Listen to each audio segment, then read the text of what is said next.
So today, Tuesday, April 7th, this is your reading lesson. We're going to talk a little bit about text structure. This page may look familiar. Page 170, that is what your assignment is for today. So first, we're going to very briefly just go through the text structure anchor chart and maybe a little bit about how it relates to our story. Then we'll finish up with a little bit of grammar. So, text structure. Text structure is the way information is organized in a text. Authors use specific text structures to present information in a certain way. Examples of text structure include compare and contrast, cause and effect, sequence, and problem solution. So, using your story, specifically on pages 216 and 217 of Timeless Thomas, How Thomas Edison Changed Our Lives, you will be discussing text structure. So here's our anchor chart. You can find this in your assignment tab on top of HMH, and it'll have this very anchor chart if you need to go back and look. So for Timeless Thomas, we are going to specifically concentrate on compare contrast. Now, reading your story, you probably know why. On one page, it talks about present day, and on the next, it compares it to Edison's lab. So let's go back to our anchor chart here. The author's purpose in compare-contrast. The comparison-contrast text structure helps authors describe how things are alike and how things are different. We use a Venn diagram a lot of the times when we compare things and tell how they're the same and how they're different. Transition words that are popular when using the comparison-contrast text structure. We use but, both, however, and. Now, just because we have these words here doesn't mean that there can't be some other things. Like maybe if I was comparing specific toys, and I say, I had 2 basketballs just like my sister did. That's comparing how my sister and I both had 2 basketballs.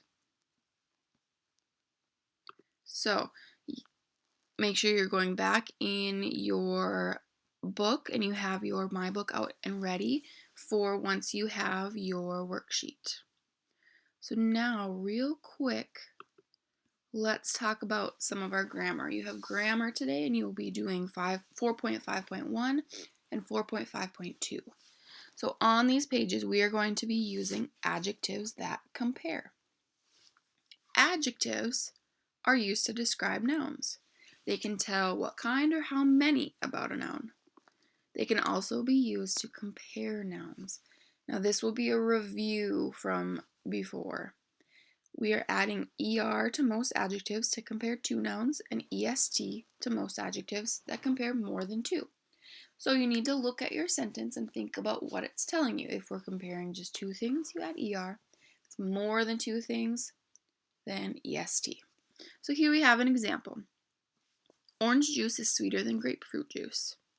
They're comparing orange juice to grapefruit juice. There's 2 things, so we have ER. Then next we have watermelon juice is the sweetest juice they have at the snack bar.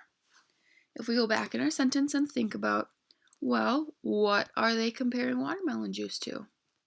It doesn't specifically say, it just says that they have at the snack bar. So that could mean there's 3 kinds of juices or it could mean there's 10 kinds of juices. So we add EST.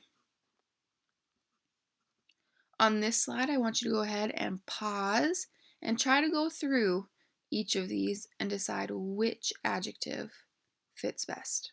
And you can pause. All right.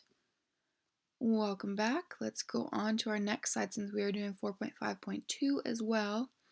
We have adjectives that compare and they can be used to compare 2 actions. Okay, to compare 2 actions, add ER to most adverbs. To compare more than 2 actions, add EST, just like when we're comparing nouns. For adverbs that end in E, drop the E before adding ER or EST. And for adverbs that end in Y, change the Y to I. Just like in this example they gave us here. Sally is happy with her class report topic. James is happier than Sam about their book report topic. They're comparing James and Sam, two people. So that we have ER, and on happy we drop the Y and add I. Dylan is happiest of all the students in the class about his book report topic. Of all the students, that is a big key word that we are comparing more than to. So we have EST and we need to drop our Y. For more adverbs that end in ly, or for adverbs that end in ly, use more and most to compare. So the biggest lion growled more hungrily than the others. Among the birds in the sky, the eagle floated most effortlessly. So it's kind of just, remember how we talked about if the base word has 2 syllables, then you will most likely use more. And if it has more than 2 syllables, you'll most likely use most. So you can pause again and use this page to try and see which adverb fits best. And you may go. All right.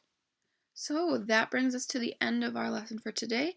Remember, you have your text structure page and then you have 2 grammar pages. You may go back and use this anchor chart if you want. And please let me know if you have any questions. Thank you.